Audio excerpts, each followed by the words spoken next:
Welcome to all. स्वागत है आपका अपने YouTube channel Jitendra educational world में। और मेरे साथ बने रहिए लगातार, क्योंकि इस वीडियो में हम आपको सिखाएंगे गोलियां दर्पण से बनने वाले प्रतिबिंब के लिए किरण आरेख, और वे कौन कौन से किरण लेंगे जिसके कारण गोलियां दर्पण में प्रतिबिंब का निर्माण करना हम लोग के लिए काफ़ी आसान होगा। क्योंकि आपको जानकारी दो कि गोलियां दर्पण से बने हुए प्रतिबिंब को दर्शाने के लिए कम से कम दो प्रकाश की किरणें को दिखाना आवश्यक है, क्योंकि जो दोनों प्रकाश की किरणें जिस बिंदु पर कटती है या कटती हुई प्रतीत होती है वहीं पे वस्तु का प्रतिबिंब बनता है। अगर वास्तव में कटती है तो प्रतिबिंब वास्तविक होगा, और कटती हुई प्रतीत होती है तो प्रतिबिंब आभासी होगा या काल्पनिक होगा। तो दोनों दर्पण में हम लोग बारी बारी से लेके चलेंगे, अवतल दर्पण तथा उत्तल दर्पण में। तो कुछ केसेस लेते हैं। सबसे पहला लेते हैं कि वे प्रकाश की किरणें जो दर्पण के मुख अक्ष के समांतर हो। तो जो प्रकाश की किरणें दर्पण के मुख अक्ष के समांतर होगा वो फोकस से होकर गुजर जाएगा या गुजरता हुआ प्रतीत होगा। यहाँ पे दो दर्पण ले लिए हैं, ये लिए अवतल दर्पण और ये लिए उत्तल दर्पण। यह है अवतल दर्पण का ध्रुव P, यह है उत्तल दर्पण का ध्रुव P। जब प्रकाश की किरणें दर्पण के मुख अक्ष के समांतर आती है तो यहाँ पे दर्पण का ले लेते हैं, यहाँ पे फोकस, और ये हो गया वक्रता केंद्र। तो प्रकाश की किरणें फोकस से गुजरती हुई चली जाती है, यानी कि अगर इसको लेते हैं AB और यहाँ ले लेते हैं DB। तो एक किरण जो है AB वो मुख अक्ष के समांतर है और ये किरणें फोकस से होकर गुजरती है, यानी कि AB की दिशा में आती है और BD की दिशा में चली जाती है परावर्तन के बाद। और दूसरा लेते हैं, यहाँ पे ये उत्तल दर्पण है, इसका यहाँ पे फोकस हो गया और ये हो गया वक्रता केंद्र। तो उत्तल दर्पण में जो प्रकाश की किरणें आती है वो परावर्तन के बाद वापस चली जाती है और यहाँ पे लगता है कि फोकस से ये आ रही है, फोकस से आता हुआ प्रतीत होती है। इस पे अभिलंब खींचते हैं इसके बिंदु B पे, और यहाँ पे अभिलंब खींचते हैं इस बिंदु पे, इसका भी नाम देते हैं A B D की दिशा में वापस चला गया। तो ये अभिलंब C से गुजरता हुआ प्रतीत होता है।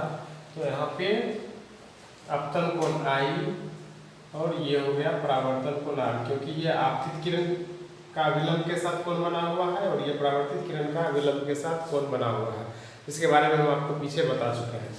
और यहाँ पे ये कोण हो गया I आपतित किरण के साथ बना है और ये हो गया R। तो इस प्रकार से जो भी प्रकाश का किरण मुख अक्ष के समांतर आएगा वो फोकस से होकर चला जाएगा। यहाँ पे भी मुख अक्ष के समांतर प्रकाश की किरणें हैं और ये फोकस से जाती हुई प्रतीत होती है। तो यहाँ पे जो प्रतिबिंब प्रतीत होगा तो काल्पनिक प्रतिबिंब होगा, और वास्तव में गुजरता हुआ प्रतीत होगा तो वास्तविक प्रतिबिंब होगा। अब लेते हैं इसका दूसरा कंडीशन, ये पहला हो गया।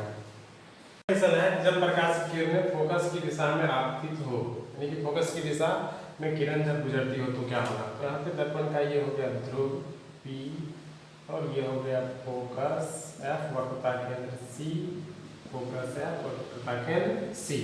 जब प्रकाश की किरण फोकस की दिशा में गुजरती है तो प्रकाश की किरण को फोकस की दिशा में गुजारते हैं तो ये मुख्य अक्ष के समांतर हो जाती है A B D।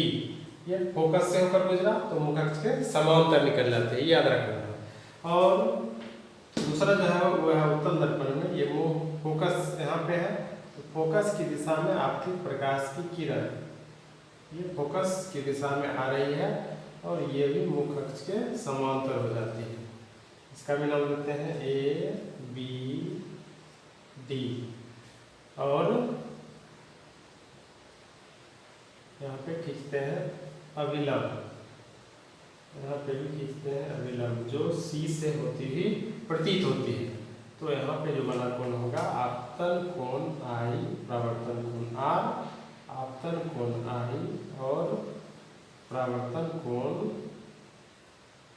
R। इस प्रकार से दूसरा कंडीशन हो गया। दूसरा आप ले सकते हैं कि जब प्रकाश की किरणें फोकस की दिशा में से गुजरती हो, तो जब प्रकाश की किरणें फोकस की दिशा से गुजरेगी तो मुख अक्ष के समांतर हो जाएगा। तो पहला था जब मुख अक्ष के समांतर गुजरती हो, और दूसरा है फोकस के समांतर, यानी कि एक दूसरे के विपरीत है। जब मुख अक्ष के समांतर प्रकाश की किरण आपतित होगी तो फोकस से गुजरेगी, और दूसरा है जब फोकस की दिशा में प्रकाश की किरण आती है तो वो मुख अक्ष के समांतर हो जाती है। फोकस से आगे तीसरा लेते हैं, जब किरण वक्रता केंद्र की दिशा में आपतित हो, वक्रता केंद्र की दिशा में आपतित किरण, तो वक्रता केंद्र की दिशा में एक आपतित किरण लेते हैं, यह है अवतल दर्पण में, तो ये इसी दिशा में वापस चली आती है, यानी कि यदि AB प्रकाश की किरण आपतित होती है तो BD इसी दिशा में वापस चली जाती है।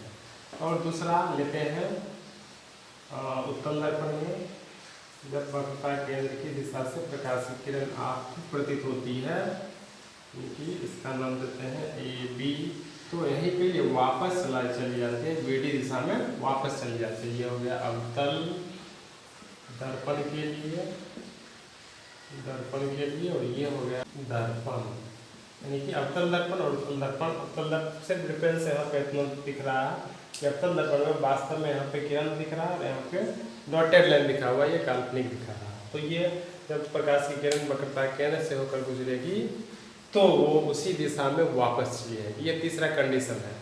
चौथा जो कंडीशन है वो है जब प्रकाश की किरण ध्रुव की दिशा से आपतित होती हो, तो किसी भी दर्पण में मुख्य अक्ष जो होता है वो दर्पण के ध्रुव पर अभिलंब होता है, यानी कि लंबवत होता है। तो ध्रुव से आती हुई प्रकाश की किरणें यदि आई कोण बनाकर मुख्य अक्ष के साथ आई कोण बनाकर आती है तो मुख्य अक्ष के साथ आर कोण बनाकर वापस चली जाती है, अर्थात दोनों कोण समान होता है, समान कोण से वो वापस चली जाती है। तो यहाँ पे लेते हैं प्रकाश का किरण आ रहा है AB, AP, और ये निकल उतना ही बड़ा कोण बना के PB की दिशा में वापस चली जाती है। ये हो गया आपतन कोण I और ये हो गया परावर्तन कोण R। अब बात करते हैं, सेम कंडीशन होगा इसमें भी, यहाँ पे AP और PB I कोण बनाकर आती है और R कोण बनाकर चली जाती है। तो ये चार स्थिति है जिसका आप प्रयोग करेंगे। सबसे पहला एक बार हम समराइज कर देते हैं। सबसे पहला वैसा प्रकाश का किरण लेना है जो मुख्य अक्ष के समांतर आती हो, तो मुख्य अक्ष के समांतर आने वाली किरणें ध्रुव से होकर जाएगी या जाती हुई प्रतीत होगी। दूसरा, जब प्रकाश की किरणें दर्पण के फोकस की दिशा में आपतित हो, जब प्रकाश की किरणें दर्पण के फोकस की दिशा में आपतित होगी तो परावर्तित किरण मुख्य अक्ष के समांतर होगा। तीसरा है, जब प्रकाश की किरण दर्पण के वक्रता केंद्र की दिशा में आपतित हो, तो जब प्रकाश की किरण दर्पण के वक्रता केंद्र की दिशा में आपतित हो तो उसी दिशा में वापस लौट जाएगी। और चौथा है, जब प्रकाश की किरणें दर्पण के ध्रुव पर आपतित हो, तो जब प्रकाश की किरणें दर्पण के ध्रुव से आपतित होती है तो जितना बड़ा कोण बनाकर वो आपतित होती है उतना ही बड़ा कोण बनाकर वो पुनः वापस चली जाती है। तो ये चार स्थितियों में से कोई भी दो स्थिति लेंगे आप तो प्रतिबिंब आप आसानी पूर्वक बना सकते हैं। वो दोनों प्रकाश की किरणें जहाँ पे एक दूसरे को काटेगी वहीं पे दर्पण का प्रतिबिंब बनेगा। तो चलिए हम आपको सिखाते हैं एक एग्जाम्पल के द्वारा कि किस प्रकार से दर्पण में प्रतिबिंब बनता है। तो एग्जाम्पल लेते हैं एक अवतल दर्पण में, अवतल दर्पण के वक्रता केंद्र पर स्थित वस्तु यदि हो तो उसका प्रतिबिंब कैसे बनाएंगे। उसके लिए दो किरण लेके आपको प्रतिबिंब बनाकर दिखाते हैं, बिल्कुल ईजी है। तो एक वस्तु ले लेते हैं, यहाँ पे वक्रता केंद्र पे C पे नाम दे तो इसका ऊंचाई मान लेते हैं। अच्छा, तो एक प्रकाश का किरण जो है वो मुख्य अक्ष के समांतर लेते हैं। तो मुख्य अक्ष के समांतर आपकी जो प्रकाश की किरणें हैं वो दर्पण के फोकस से होकर गुजरती है, तो इसको यहाँ पे ये दर्पण के फोकस से होकर वापस चली जाती है। और दूसरा जो प्रकाश का किरण है वो लेते हैं दर्पण के फोकस से होकर गुजरती है। ये फोकस से होकर प्रकाश की किरण गुजर रही है, तो ये परावर्तन के बाद दर्पण के मुख्य अक्ष के समांतर हो जाएगी, दर्पण के मुख्य अक्ष के लिए समांतर हो जाती है। दो प्रकाश का किरण यहाँ पे लिए हैं, जहाँ पे दोनों किरणें एक दूसरे को काटती है वहीं पे दर्पण का प्रतिबिंब बनता है। मान लेते हैं इसका ऊंचाई है h'। तो यहाँ पे अगर इसका नाम देते हैं A तो CA और इसका नाम देते हैं B तो CB। CA वस्तु है और CB प्रतिबिंब है। इस प्रकार से आप वस्तु का प्रतिबिंब बना सकते हैं। A P Q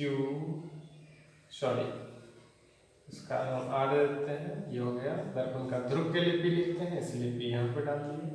तो इस प्रकार से अवतल दर्पण में अवतल दर्पण के वक्रता केंद्र पर स्थित वस्तु का प्रतिबिंब बना लिए। तो कैसे बनाए, उसके लिए 2 किरण लिए। वस्तु है ये, वस्तु से चलने वाली 2 किरण लिए, एक लिए AR जो सम्मुख अक्ष के समांतर है, तो फोकस से होकर निकला, और दूसरा किरण लिए है AQ जो फोकस से होकर जा रहा है, तो दर्पण के मुख अक्ष के समांतर हो गया। अब ये दोनों परावर्तित किरणें मिलती है कहाँ पे, B पे, तो ये जो CB है यही हो गया दर्पण का प्रतिबिंब। इस प्रकार से आप किसी भी दर्पण में, दर्पण चाहे अवतल हो या उत्तल हो, किरण आरेख बना सकते हैं 2 किरणों के लेकर। तो मुझे उम्मीद है कि आप आसानी पूर्वक समझ गए होंगे कि किस प्रकार से किसी भी दर्पण में वस्तु का प्रतिबिंब बनता है। तो यदि वीडियो अच्छा लगा हो तो वीडियो को लाइक करें, शेयर करें तथा हमारे चैनल को सब्सक्राइब करें। Thank you.